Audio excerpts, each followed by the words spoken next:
Capítulo 17. O dom do amor de Deus.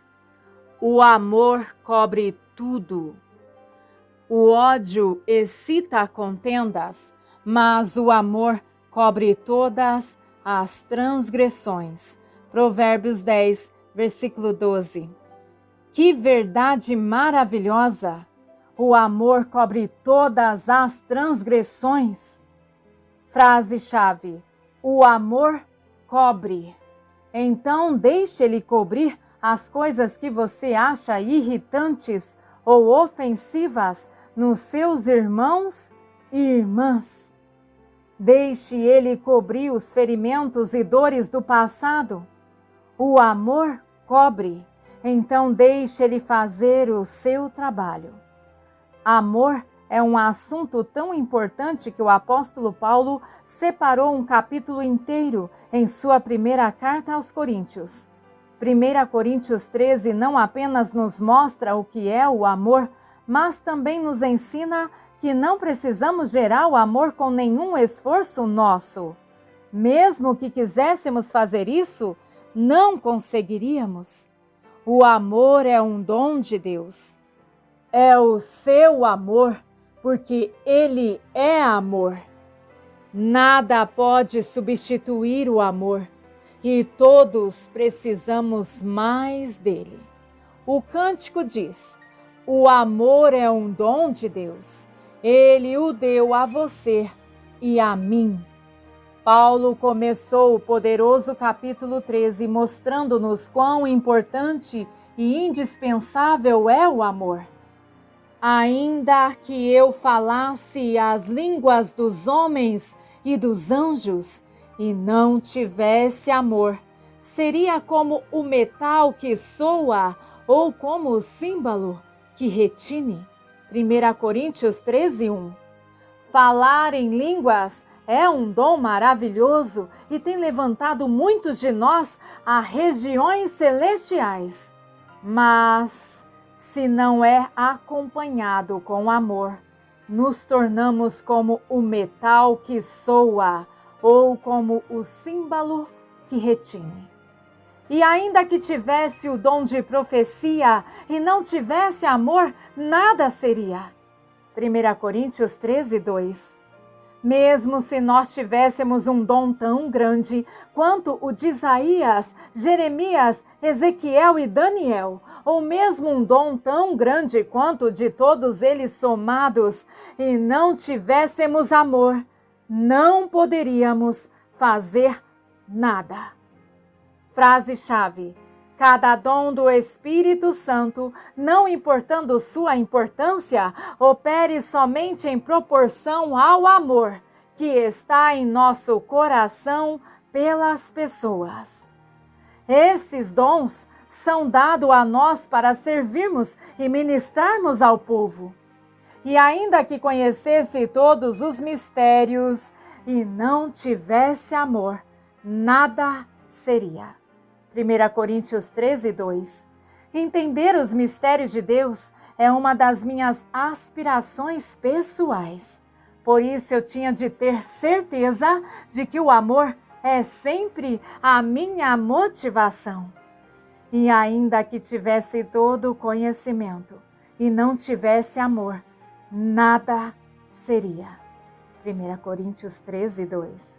Certamente não deve haver nada de errado em ter todo o conhecimento, mas sem amor, nada vale a pena. Não vale a pena. E ainda que tivesse toda a fé de maneira tal que transportasse os montes e não tivesse amor, nada seria. 1 Coríntios 13:2. Ter fé é maravilhoso e todos nós precisamos mais dela. Mas mesmo a fé, sem amor, nos deixa vazios. Mesmo uma fé tão grande que pudesse mover montanhas, não é nada sem o amor. Frase-chave: o Senhor está colocando tudo em perspectiva. Ele não está dizendo que não precisamos falar em línguas, ou profetizar, ou mover montanhas com a nossa fé, mas ele está nos dizendo que tudo isso não vale nada sem a força que deve motivá-lo, seu amor. Ele continua: e ainda que distribuísse todos os meus bens para sustento dos pobres e não tivesse amor, nada disso me aproveitaria. 1 Coríntios 13:3. O que pode haver de errado em dar todos os seus pertences aos pobres? Todos nós respeitaríamos a pessoa que fizesse isso, mas se fosse feito, deveria ser feito com o coração de amor para Deus. Senão, seria um gesto vago. O que mais Paulo diz sobre o amor? O amor é sofredor. O amor é benigno. O amor não é invejoso. O amor não se vangloria. O amor não se ensoberbece. 1 Coríntios 13:4. O amor não se porta inconvenientemente. O amor não busca os seus próprios interesses. O amor não se irrita. O amor não suspeita mal. 1 Coríntios 13:5. O amor não se regozija com a injustiça. O amor se regozija com a verdade. 1 Coríntios 13:6. O amor tudo sofre. O amor tudo crê. O amor tudo espera. O amor tudo suporta. 1 Coríntios 13:7. O amor nunca falha. 1 Coríntios 13:8. Eu nunca posso ler esses versículos sem me convencer de que tenho errado muito, pois sei que nesse assunto eu estou destituída da glória de Deus. Entretanto, eu creio que o Senhor nos ajudará quando genuinamente quisermos sua ajuda. Quem nós devemos amar? Africanos? Chineses? Australianos? Assim é muito fácil quando não os encontramos toda hora, portanto, não temos que lidar com eles, fica fácil amá-los. É o povo com que precisamos lidar no dia a dia que temos dificuldade para amar, e estes são aqueles que Deus nos ordena amar. Todavia, se estais cumprindo a lei real, segundo a Escritura, amarás ao teu próximo como a ti mesmo, fazeis bem. Mas, se fazeis acepção de pessoas, cometeis pecado, sendo por isso condenados pela lei como transgressores. Tiago 2, versículos 8 e 9. O velho provérbio: a distância faz crescer o amor no coração, e a convivência produz desprezo, é verdadeiro. Ao mesmo tempo, não podemos dizer que amamos aqueles que estão à distância, enquanto falhamos em amar aqueles que estão ao nosso alcance. É mais fácil amar aqueles que vivem do outro lado do oceano. Amamos o povo da Índia e daríamos nossa vida por ele, mas é aquela pessoa que senta do nosso lado na igreja que não aguentamos. Entre aspas, muitos têm um peso pelos esquimós, talvez pelas mesmas razões, eles estão longe. Que Deus nos ajude. Frase-chave: Ele está nos chamando para nos unirmos com aqueles que conhecemos e lidamos no dia a dia. Ele quer que o mundo inteiro saiba que Ele enviou seu Filho para salvá-los, e eles só saberão disso quando mostrarmos seu amor. O oposto também é verdadeiro. O amor de Deus estende-se às nações. E se temos de ter unidade no corpo de Cristo, nosso amor deve incluí-las. Algumas pessoas serviram ao Senhor por anos. Ainda assim, não têm nenhum amor pelas nações. Isso é difícil para eu entender, mas acontece. Como podemos amar a Deus e não amar as nações? Cada vez que João via o trono de Deus, ele via também as nações e as multidões. Nunca podemos nos aproximar do trono de Deus sem ganhar uma consciência das nações e de seu amor por elas.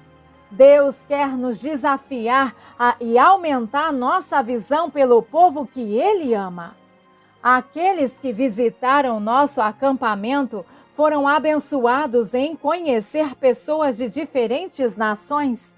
Conhecer essa variedade de pessoas ajudou a fazer brotar um amor pelas nações no coração de muitos que vieram ao acampamento. Uma vez, muitos anos atrás, enquanto orávamos em Belém, caímos todos no chão por causa do poder de Deus. Ficamos perdidos em oração por talvez horas. Quando finalmente nos levantamos e começamos a compartilhar as revelações que recebemos, uma das irmãs disse: "Eu acabei de voltar de um país estrangeiro." Quando ela disse aquilo, todos ouvimos o som da eternidade em sua voz e começamos a chorar. Eu fui levada em espírito a uma pequena casa. Ela continuou. Fora da casa havia uma mulher que falava comigo em sua própria língua. Eu não sabia que língua ela falava, mas entendi tudo que ela disse. Quando falei com ela, também em sua língua, ela me disse que seu filho estava dentro da casa morrendo. Eu entrei, impus as mãos sobre seu filho, ele ficou curado e levantou-se. Eu estava pronta para sair, ainda falando com ela na sua própria língua, quando ela me falou: "Eu quero que você volte." "Mas eu não sei onde estou," eu respondi. Então ela disse: "Você está em Pokhara." Eu fiquei chocada ao ouvi-la contar sua visão. Ela não tinha como saber onde era Pokhara, no oeste de Katmandu, no Nepal. Eu sabia somente por ter estado no Nepal.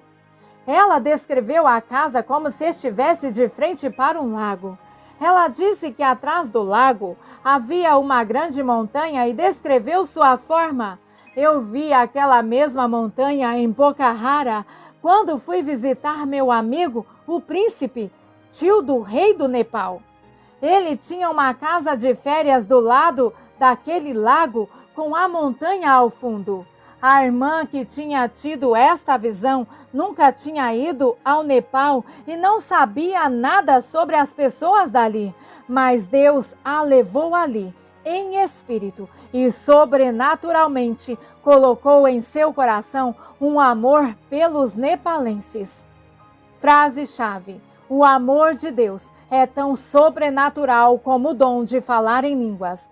Não é nosso e não emana de nós. Se pegássemos 1/4 de grama do amor do Espírito Santo e pudéssemos colocar num pote para vender, ficaríamos milionários. Não precisamos comprá-lo.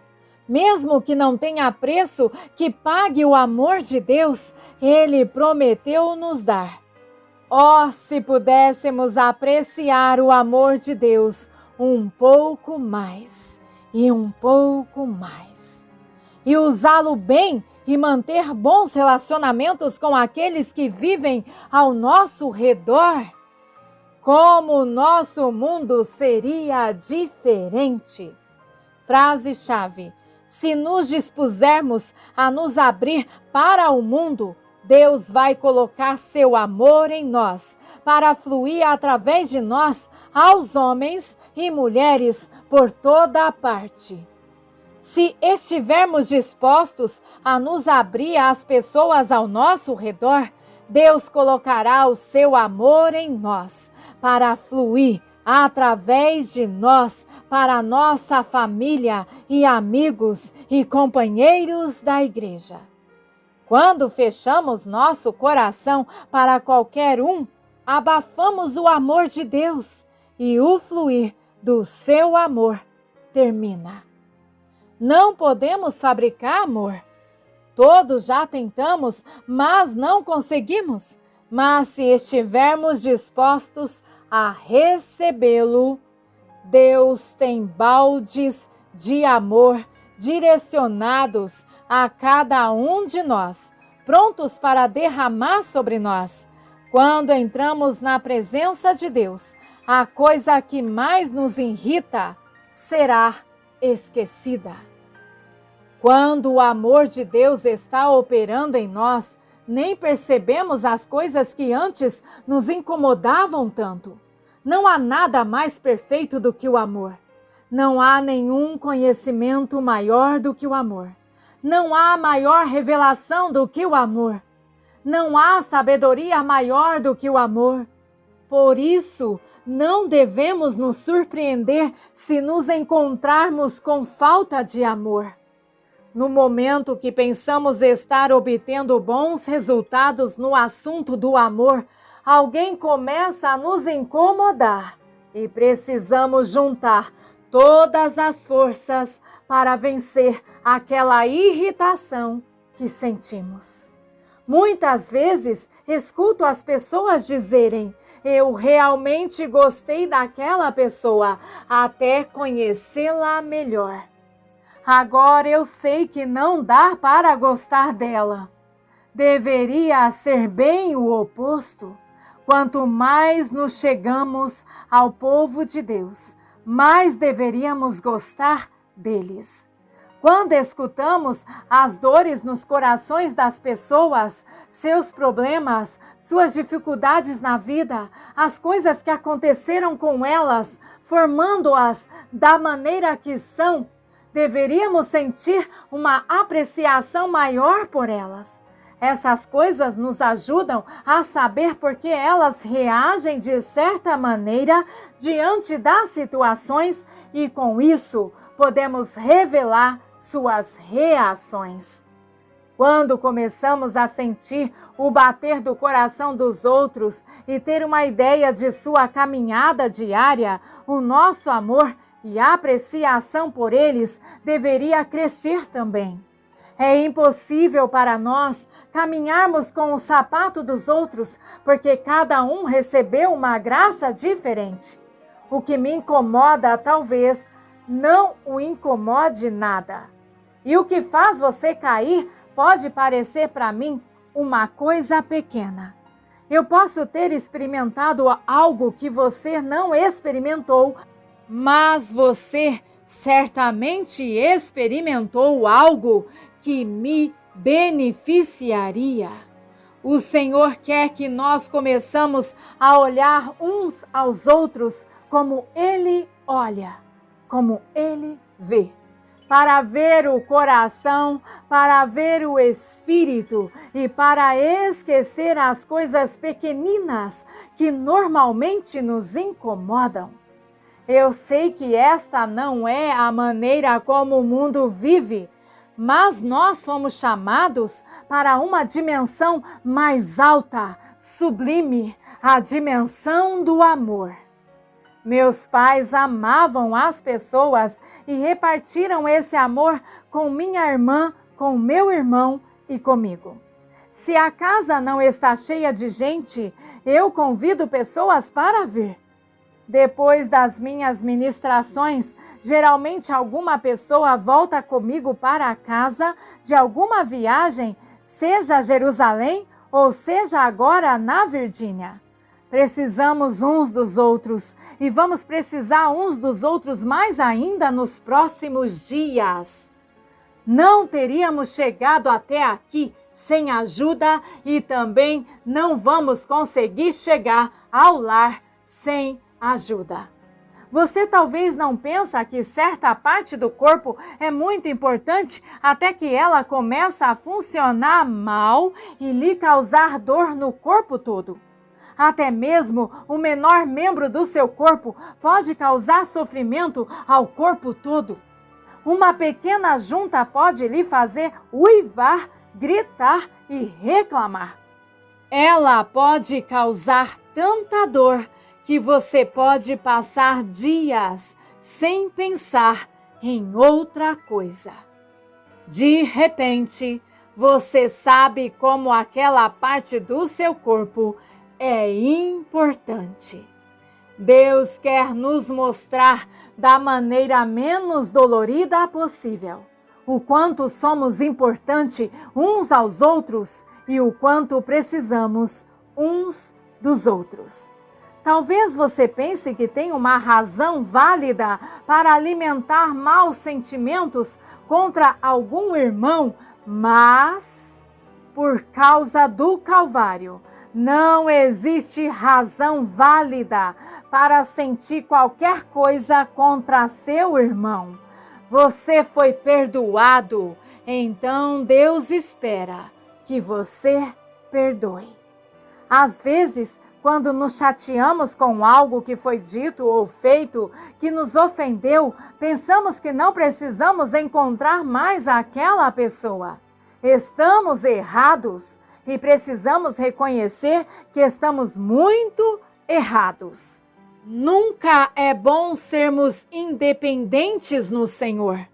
Frase-chave: uma das razões por que Deus chamou seus servos para viverem pela fé é para que apreciassem mais as pessoas a quem serviam.